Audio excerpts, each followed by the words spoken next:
My name is Dave, and I'm sitting in my room. I've made 4 phone calls and sent 1 text message in the last 2 hours to ruin God knows how many lives. Someone's at the door. Hey, sweetie, where's Fiona? I called Stuart, and he came home early. He's gonna pick her up and keep an eye on her until I get home. Linda, I've said it before, but I'll say it again. He's a great guy. I know it's a tradition not to like your son-in-law, but your choice is so damn good I just can't help but like him. I grinned at my daughter's grim smile. We shared a sense of humor.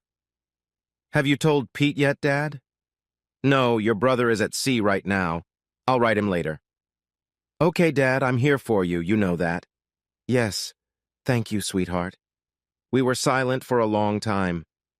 Why did she do that to you, Daddy? I don't know, honey. Why didn't she say anything? I haven't talked to her yet. You mean to tell me that they're still... Uh-huh. I saw my daughter's worried eyes dart toward the bedroom stairs. I just wanted to wait so she could tell us all at the same time why she did it. All of us? Yeah, I invited a few more guests. They'll be here soon. What are you gonna do? No more or less than it takes to get through this. So you have a plan already? I do. It's not up to her? No, the facts speak for themselves. The cause is irrelevant. But she could have been blackmailed. Believe me, if you saw what I saw and heard what I heard, you'd realize she wasn't being blackmailed. Linda looked into my eyes for a moment. I thought you were taking it normally, but now I see that you weren't. I didn't. I looked away.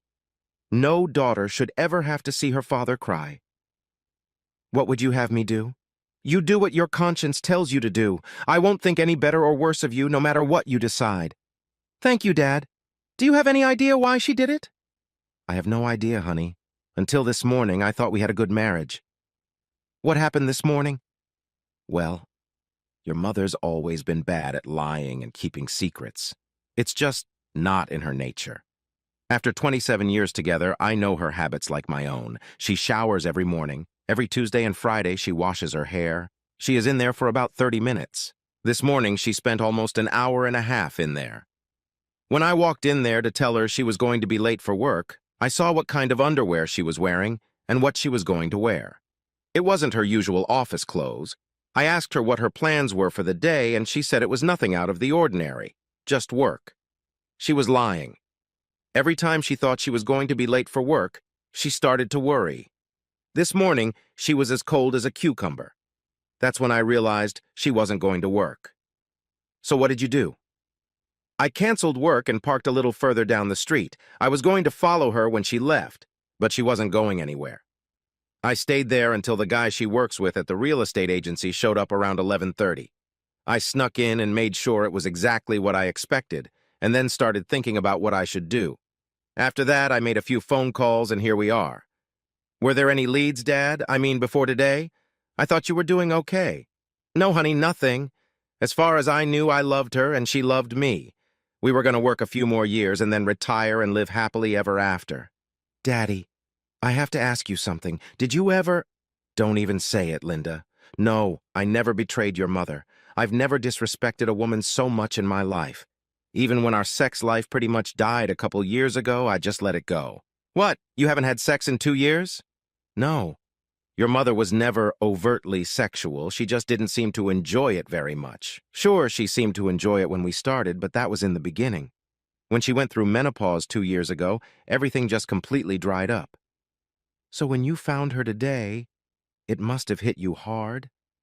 I let my steely gaze answer that for me. At that moment, there was another quiet knock on the door.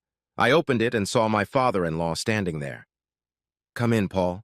Thanks, Dave. Where is she? Upstairs in our bedroom. Okay. I'll have to see for myself. I understand. Just don't disturb her, please. The old man went up the stairs and came down a minute later looking even older. He sank heavily into a chair. I poured him a whiskey and he drank it down. I can't believe she would do that to you. She knows how devastated you were when your fiancé cheated on you. After all, she helped pick up your pieces. Not only that, she knows how devastated I was when I caught her mother when she ran off with this asshole, leaving me and the kids behind. I'm sorry, but I have to get out of here. I guess a woman shouldn't see her grandfather crying. I walked him to the door. Linda pretended like she was going to follow us, but I waved her off. I wanted the old man to retain the remnants of his pride. He stood on the porch and grabbed my shoulders for support. Do what you have to do, son, but nothing physical. I couldn't stand there and watch this. Don't worry, Dad. I won't touch a hair on your daughter's head. But as for the other shit, I apologize for what I'm about to do. A guy's got to do what he's got to do. He looked at me for a long time, then nodded. He shuffled to his car and slowly drove away, a broken man. I called his son my wife's brother and, without going into details, suggested he go to his father's house for support. I was just hanging up the phone when I heard the toilet flush upstairs. Ah, nap time must be over. I joined Linda, and for a few minutes we sat in silence.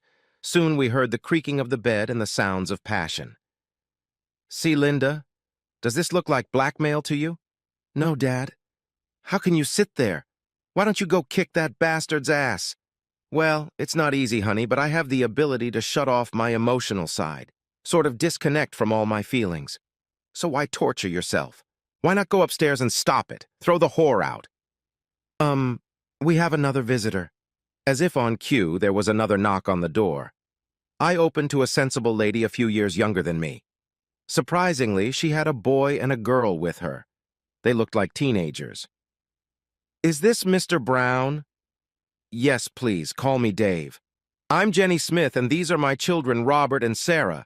I picked them up from school.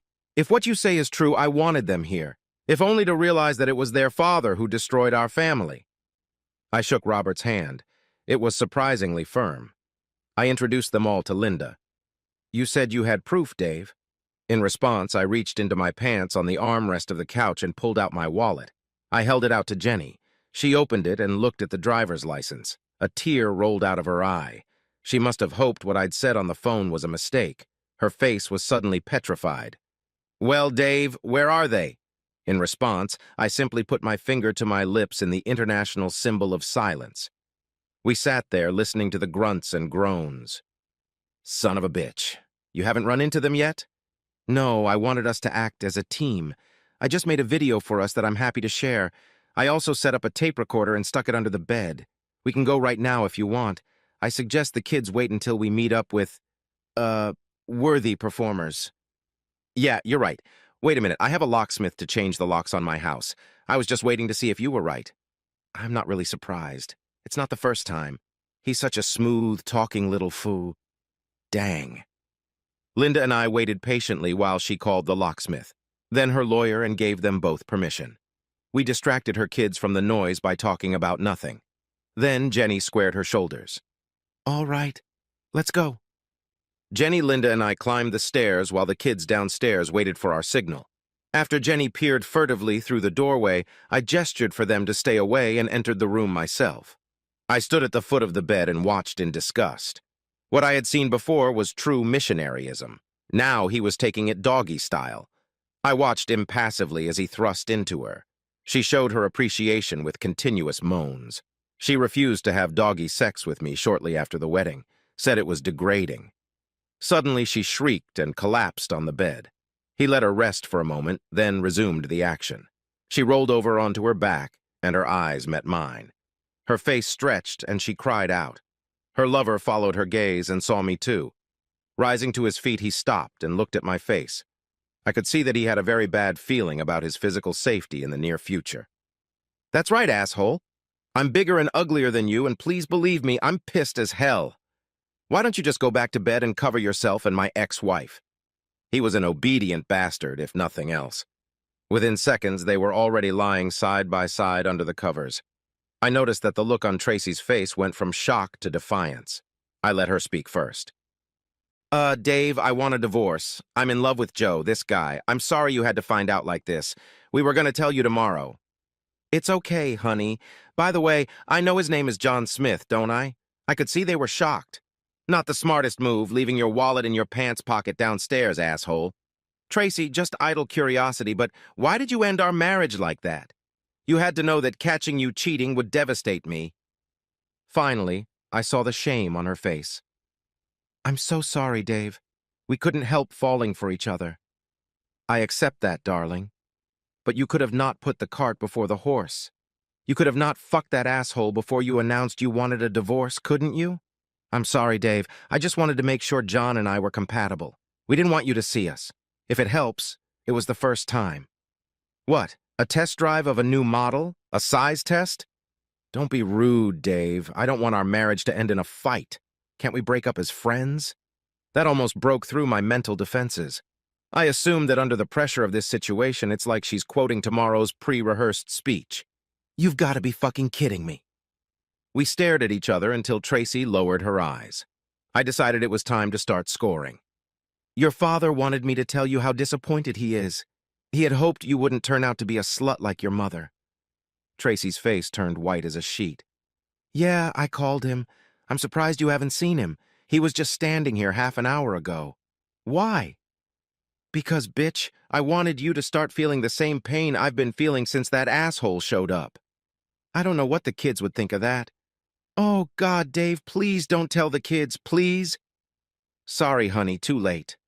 Linda took this moment to appear in the doorway. Tracy took one look, shrieked, and hid her face under the sheet. Don't worry, Mom, it doesn't work for ostriches, and it won't work for you.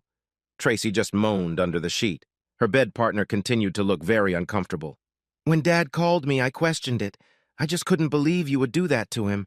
Now I understand why he called me. If I hadn't seen it with my own eyes, I might have convinced him to forgive you, but seeing you like this, I know that will never happen. Silence, save for deep, agonizing sobs, was the only answer. Well, Mom, if you have nothing more to say, I'll say it all. We don't need you babysitting your granddaughter this weekend. In fact, if cutting her off from seeing her protects her from your poisonous influence, then you can kiss her goodbye once. From beneath the sheet came a pitiful, no. Now Linda was sobbing herself. You should have seen the look on poor old Grandpa's face. You devastated him. She turned to run, but I grabbed her and hugged her. She broke free and ran downstairs. Soon we all heard the front door slam. A few more minutes passed before Tracy reappeared with red eyes. Why did you do that, Dave? Because you haven't yet experienced half the pain that I have, Tracy. You haven't felt your heart ripped out and stomped on. But you'll get it, I assure you. Now I've had enough of this charade. Just get out of my house, both of you. A defiant expression reappeared on Tracy's face. If anyone is going to leave this house, it's going to be you. I used the power of attorney you gave me just in case something happened to you, to transfer the documents into my name only. I think the hotness of her own voice even surprised Tracy. She could certainly see in my face that by revealing yet another of her betrayals, she had pissed me off even more. She also realized that morally, she was just digging her own grave deeper and deeper. I quickly came to my senses. It's a strange thing with shocking news. It stops hurting so much when it reaches a certain point. I reached that point 2 hours ago. How are you going to pay your mortgage, Tracy? You think you and I haven't figured it out, Dave? With my salary and commission and John, we'll be fine. What are you talking about, Tracy? Your boss, Mr. Johnson, told me to tell you both that you're fired. He would have told you himself, but apparently both phones are disconnected. Good Christian soul that he is, he had a vague idea of two married assholes like you cheating during work hours. You didn't tell him, Dave. Tell me you didn't.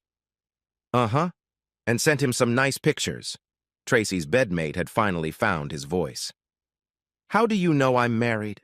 Do you remember your driver's license? Phone book, cell phone easy, wife Jenny about 5'6", pretty redhead, kids Robert and Sarah look like good kids. Tell me, asshole, were you planning on fucking them the way that bitch was planning on fucking me?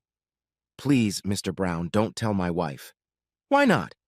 Aren't you done emptying all your bank accounts getting ready to sail off into the sunset with my wife? She's getting the house. Just give me a chance to tell her gently, please. She doesn't deserve this. I still love her in my own way. She doesn't deserve to find out. What, she doesn't? Yeah, you're right. Unfortunately, it's too late. I didn't need to turn around to know exactly when Jenny and her kids walked through the door. His face spoke for itself. The look on his face was priceless. Yes, it is too late, my dear husband. I am eternally grateful to Mr. Brown for bringing this to my attention. Just so you know, the video he'll give me should be enough to activate the post-marriage contract we drew up last time I forgave you. Tracy turned her head to look at her bed partner. In my detached state, I lazily wondered why. Was it the fact that he was a serial cheater, or was it the news that their financial plans were now thwarted? My house has had the locks changed a long time ago. If you want to come by in the morning to get your stuff, it'll be in the dumpster I'm going to hire this afternoon. Throughout this tirade, poor John stared in horror at his feet. I found out later that he was the one who seduced Tracy, but the test drive was her idea. In fact, his plan was to tell his wife and family the next day. He looked longingly at his wife, then glimpsed the children, but couldn't look them in the eye for long. Jenny was losing control of herself, but came to her senses briefly. Well, kids, if you've ever wondered what a whore looks like, take a good look. Tracy cringed under their gaze. Jenny grabbed the kids and ran out. I walked over to the bed and growled at the shrinking couple. Just get out of my house. You have no idea how furious I am right now. I'll be back in 2 hours or so. I want you both gone when I get back. One look at my face convinced them of the seriousness of my intentions. I ran after Jenny and detained them before they left. We agreed to meet at a coffee shop, which we did. We comforted each other and tried to guide the kids through the upcoming process. Robert turned out to be an adult beyond his years and helped calm his sobbing sister. I really wish her father was here to see his daughter's pain. I gave Jenny my card and offered to help her in any way I could. I think we parted as friends. The next week was really hard. Yes, I can shut off my emotions in a critical situation. However, that doesn't stop the pain. It only postpones it. Of course, I was busy with work and lawyers. They were very interested in my testimony, especially the tape recorder I pulled out from under the bed. It recorded some pretty decent conversations in which the two lovers detailed their plans to take over most of the two families' marital property. Tracy justified it as her right because of my earning power. Of course, the position in divorces was equal, but my lawyer informed me that judges had a way of getting away with it, and evidence of pre-planned fraud could often sway them. Linda insisted on listening to the tapes, too. We were both stunned by her mother's planned vindictiveness. Linda called her mother for an explanation, but got nothing to convince her that it wasn't just pure evil. I made a brave face for Linda and a brave voice for my son when he called, but it wasn't easy. The next weekend after the show, I got a call from Jenny. She was very happy to mow her own lawns, but had no idea how the mower worked. After a few lessons on Sunday and doing other minor maintenance work, I was invited to stay for dinner. We chatted as the kids went to bed. Then things got serious. How are you, Jenny? About as well as can be expected, Dave. Thanks for asking. I think I've been mentally preparing for this for years. Deep down, I knew it would happen again. My lawyers found out what he planned to do with our finances and blocked the whole thing. I couldn't believe that little asshole was going to leave us practically penniless. Asshole. My lawyers tell me I'll get the house, alimony to me and child support, plus 90% of the assets thanks to the evidence we have and the post-wedding agreement. Glad to be of service, Jen. My attorney said something similar, but only about 50–70% of assets. He came by 2 days ago begging for alms. I think his lawyers were telling him the same thing as mine, and the thought of being raped terrifies him. I told him to back off. My only concern is the effect on the kids. Sarah is at the age where she can develop normally without a father, but I worry about Rob. I know, Jen. At his age, a boy needs a good, strong role model. I've been thinking about it. Could I volunteer for this job? I would be honored to come into his life and help in any way I can. Jenny was silent for a long time. I could see the conflict on her face. I know your ego must be a little vulnerable at the moment, Dave, so I don't quite see how... Don't worry about it, Jen. Rob's support is all I can offer at the moment. I could see the look of relief on her face. We discussed the details for a while. What about you, Dave? Are you okay? I don't know, Jen. I'm still a mess. I don't know what I did to make her hate me so much. Finding her with your John just emasculated me. It makes me question my own manhood. Was I so inadequate that I just don't know? The destruction of her relationship with her children, her father, possibly our mutual friends, combined with her firing, just doesn't seem enough. I only feel like half a man. Believe me, I know exactly how you feel, Dave. Jenny stared at me, obviously reasoning with herself. Finally, she continued, You know what you need to do to regain your manhood, don't you, Dave? Jenny leaned toward me with a steely gaze. Yes, yes, Jen, good. How comfortable are you with me, Jen? There was steel in her voice now, too. Hell really doesn't have the fury of a woman scorned. As far as ridding you of your demons, Dave, you're too good a guy to let some lingering pain ruin your whole life. Let it all out, Dave. All right, I'm gonna need an alibi. You'll have one, trust me. When she told me what she had in mind for an alibi, we both had a long laugh. God, I needed that. We resumed our conversation. This conversation is only half over. What about you, Jen? Do you feel like you need to get back at Tracy? Good God, no. I know what a smooth-talking little prick he can be. Your poor wife never stood a chance. I almost feel sorry for her. We parted as friends, and she promised to talk to Rob about whether he was interested in helping restore my old car. That set the plan for the next 6 weeks. After school, he would come over to my house and we would mess around. I took every opportunity to talk to him and we became friends. After I drove Jenny home, everything changed. I used my free time to spy on the happy couple. With their bank accounts frozen, John and Tracy couldn't get their own place. Tracy was staying with one of her few remaining friends. Shithead was doing the same with one of his own. They spent most of their evenings together and then split off in different directions late at night. Eventually, I established a clear enough pattern to call Jenny on Thursday night and announce that the next night was the night. She arranged for the kids to go to her parents' house for the night. I drove up to her house and parked in the driveway. Then, after kissing her on the lips, I rolled John's old motorcycle out the back gate and started it up a block from her house. Once at his buddy's house, I looked around, then quietly fired my air pistol into a streetlight. After that, all that was left to do was wait in the bushes on the side of the driveway. He surprised me by breaking the routine. He arrived 40 minutes later in a cab instead of a car. The reason became clear when I saw his unsteady footsteps coming down the driveway. He was drunk. Now, a low blow was never in my nature. My sense of honor demanded a fair fight. I stood up to him. My lawyers found out what he planned to do with our finances and blocked the whole thing. I couldn't believe that little asshole was going to leave us practically penniless. Asshole. My lawyers tell me I'll get the house, alimony to me, and child support, plus 90% of the assets, thanks to the evidence we have and the post-wedding agreement.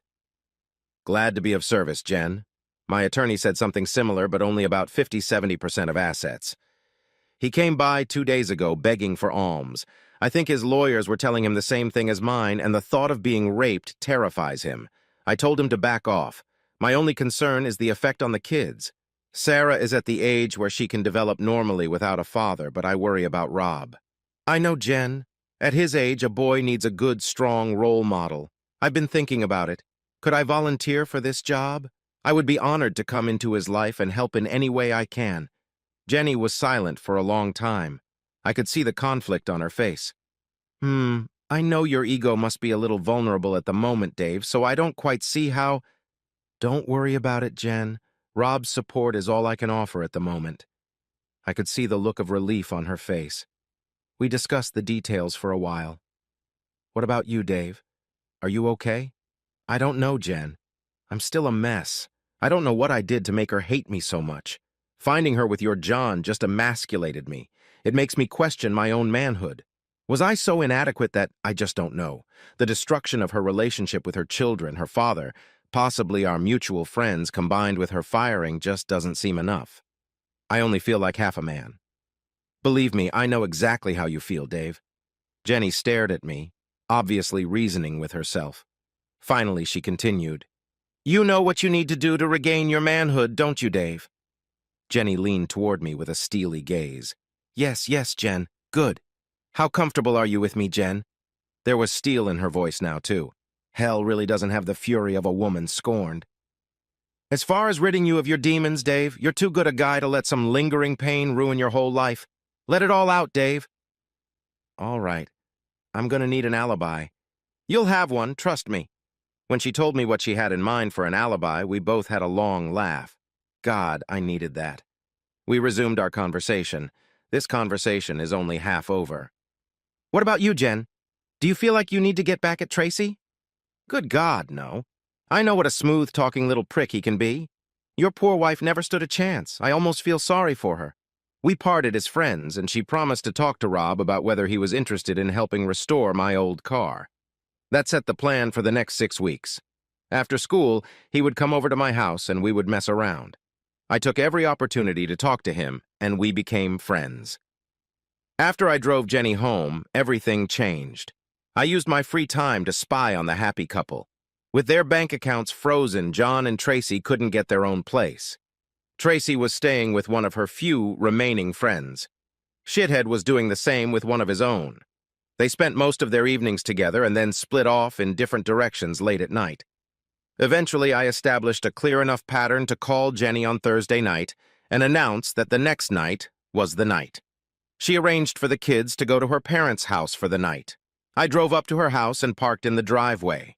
Then, after kissing her on the lips, I rolled John's old motorcycle out the back gate and started it up a block from her house. Once at his buddy's house, I looked around, then quietly fired my air pistol into a streetlight. After that, all that was left to do was wait in the bushes on the side of the driveway. He surprised me by breaking the routine. He arrived 40 minutes later in a cab instead of a car. The reason became clear when I saw his unsteady footsteps coming down the driveway. He was drunk. Now a low blow was never in my nature. My sense of honor demanded a fair fight. I stood up to him. "Hello, John." He froze. Then in the dim light, I saw recognition light up in his eyes. He certainly didn't react the way I expected. Well, they don't call it Dutch courage for nothing. Well, this is the guy who couldn't keep his woman in line. Very bad move on his part. Instantly, my carefully thought-out plan of limited attack went out the window. The offended brute pounced. A right punch to the jaw caused him to fall to all fours. Then my memory fogged up a bit. Based on later reports, I kicked him several times in the ribs, stomped his kidneys and shins, and then landed half a dozen apt blows between his legs. Fortunately, my red haze cleared, allowing me to complete the last part of my plan. I picked up his emotionless body and threw him into the middle of the road. Maybe the police would think he was another unfortunate victim of a hit and run. Maybe not. Jenny was eagerly awaiting my return and questioned me about how it had gone. She didn't seem upset that I had disrupted my plan in anger. Upset people don't usually smile like Cheshire cats. When she had all the dirty details, I excused myself to go take a shower and get rid of any potential evidence. I checked for bruises on my knuckles. Everything was fine. My eyes were closed when I felt a cool breeze and then warm skin. A pair of arms wrapped around me from behind. "I thought you didn't want this." "Fuck what I want. You need this. You got the man, now you need to get his woman." I turned around and we kissed. God, I needed that. We finally got away from each other. Besides, when the police come to check my alibi, I want to be as convincing as possible. Now finish up and go to the bedroom. Who am I to refuse a lady's request? Still wet, I threw her on the bed. Normally, as a lover, I pride myself on my attention to a woman. Today, there was none of that. I took her as long and as hard as I could. As far as I could tell, she was enjoying it too. I woke up in the pre-dawn light when I felt her slide back into bed. She snuggled up against me. "I'm so sorry, Jen. I was really tired last night. I hope you weren't too disappointed. If that was you in second gear, God help me when I get your third." I then gently made love to her a few more times. After that, we both dozed off again. I woke up when breakfast and coffee arrived. "Hey, Dave, some jerk broke the back window of your car last night. I already called the police. Sure enough, the police came and my number was entered into their system. It was soon linked to a report of a possible assault last night. It was very convenient that my alibi and I were together in a house that smelled of sex. A curious neighbor confirmed our story that my car was parked there at the time of the attack, as it had been several times a week for the last while. I was never a serious suspect. I saw Tracy one more time, about a week after her lover's bad night out. She called and said she was coming by to pick up the rest of her things.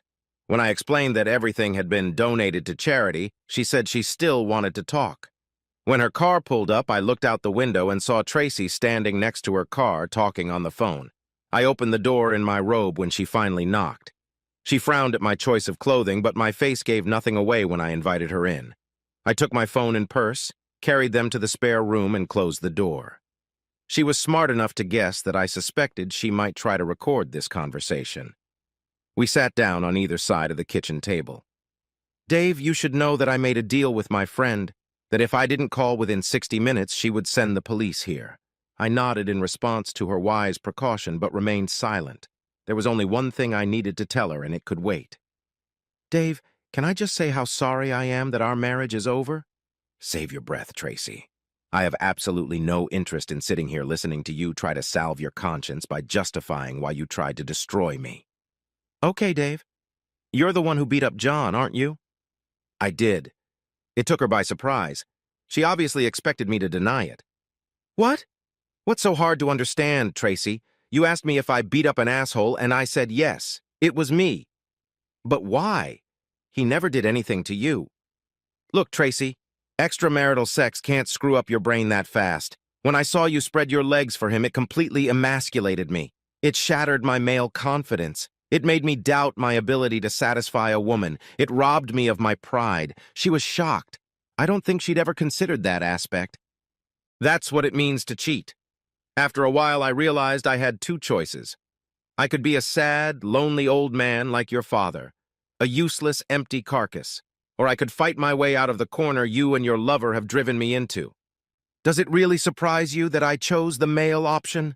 The only option that will allow me to remain a man? Is that so? Yes, I destroyed your boyfriend, and if I feel it's necessary so I can hold my head high, then I will do it all over again.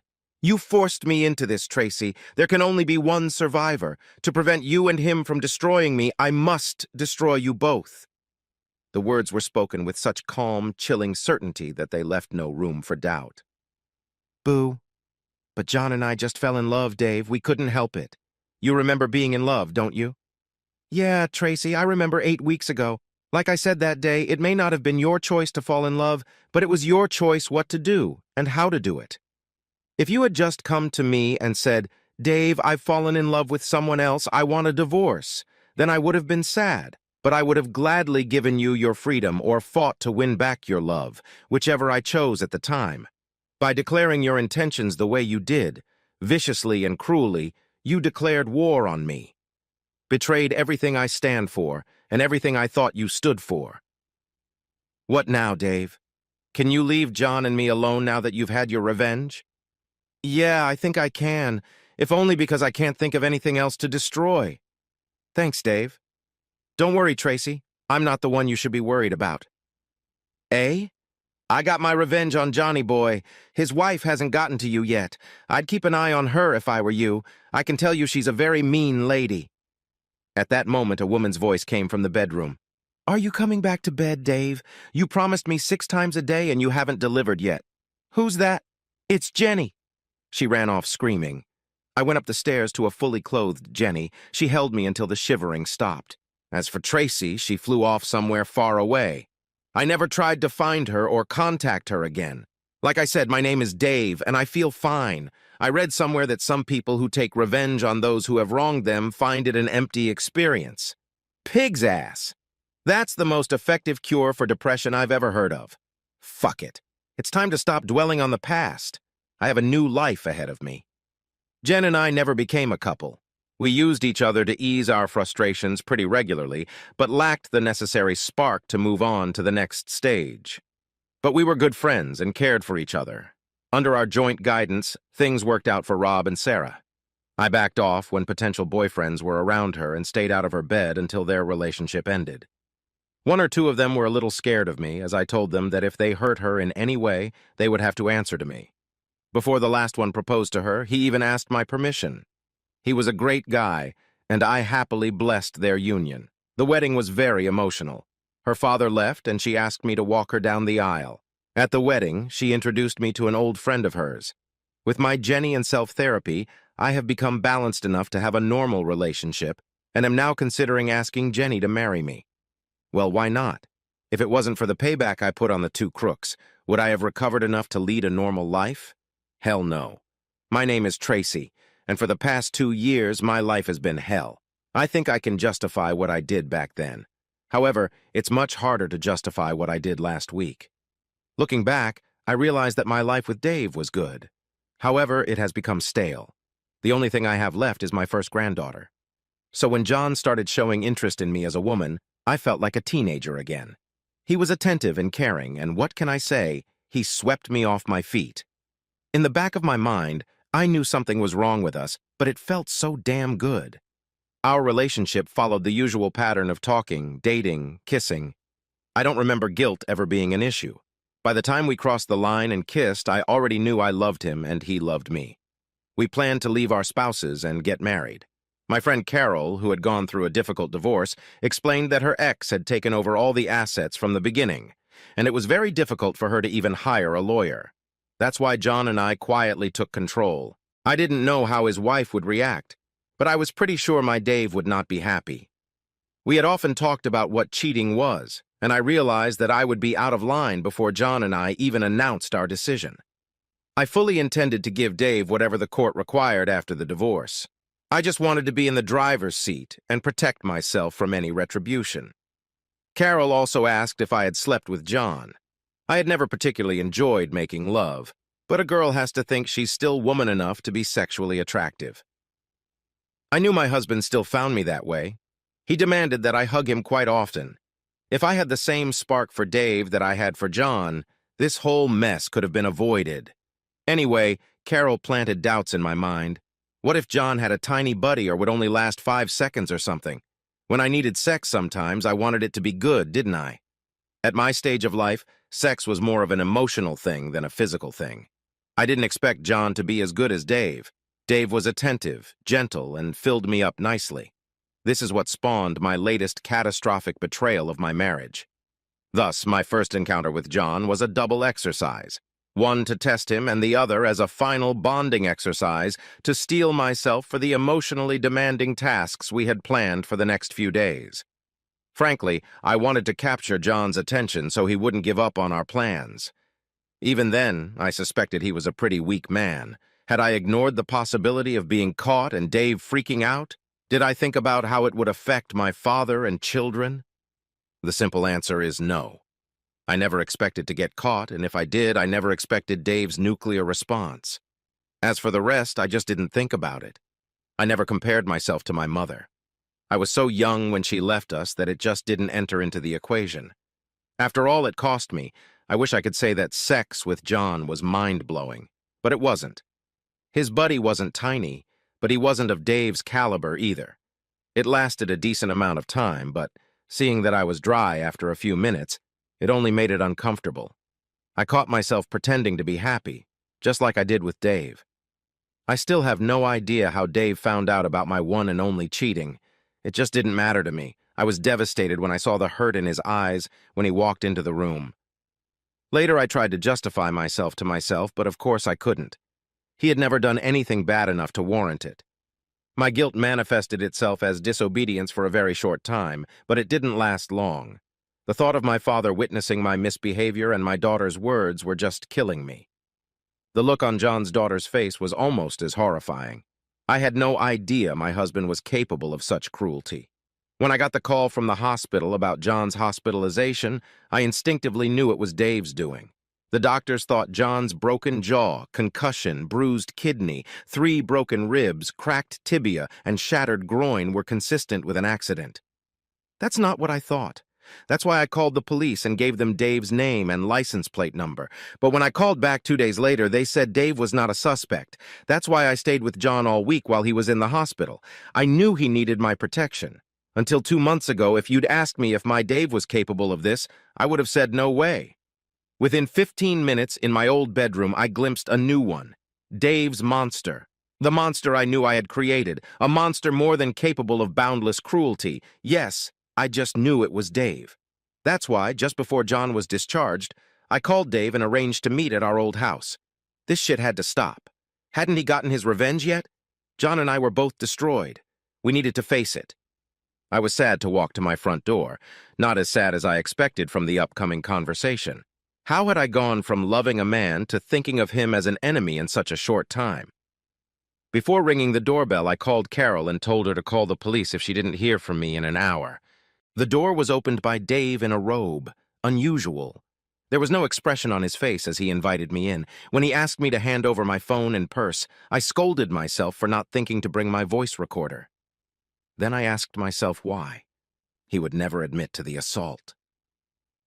I quickly glanced at the stranger I had known for over 27 years. I felt remorse for the way our marriage had ended. By explaining how I fell, I hoped to ease his pain and maybe get him to back off a little.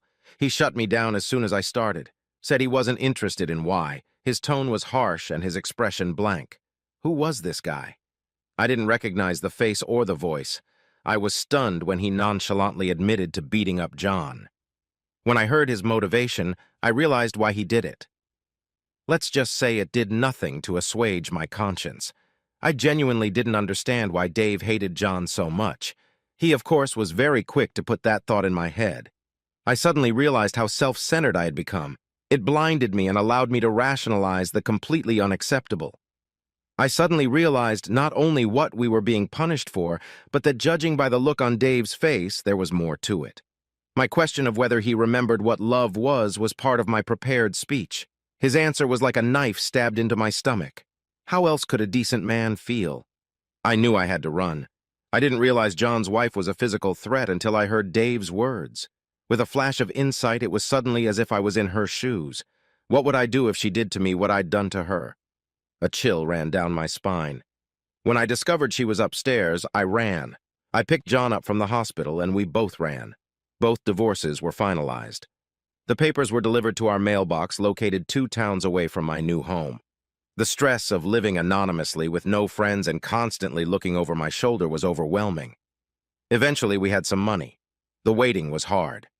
6 months later, John and I were married. Looking back, we were 2 shipwrecked people thrown together, and that was a mistake. I also think one of the motivations was that by getting married, we could retrospectively justify the pain we had caused many, especially ourselves. My most recent fall started innocuously enough. John's only remaining testicle never worked. He was completely unable to get an erection. We could never afford the course of testosterone treatment needed to alleviate this problem. This caused him to be cranky, insecure, and jealous. Let's face it, a marriage rooted in infidelity is an uphill battle from the start. His nagging also made me very unfriendly. A friend of mine recommended ZHT therapy to me. She had cured her similar condition that way. I quipped about the likely cost, but she explained that since every other woman over 45 was treated, it was much cheaper than testosterone therapy. One more visit to the doctor, and like magic, my life returned to a happy normalcy. My doctor warned me that one of the side effects of estrogen pills is the revival of my libido. He said this with a smirk, as if it was a good thing. However, when it happens to the wife of a man with erectile dysfunction, it is very devastating. I felt more horny than I ever had after the first 5 years of my marriage to Dave. John dismissed my pleas for oral sex and masturbation, which would have helped. I quickly learned to hide vibrators from John. They just caused him something shocking.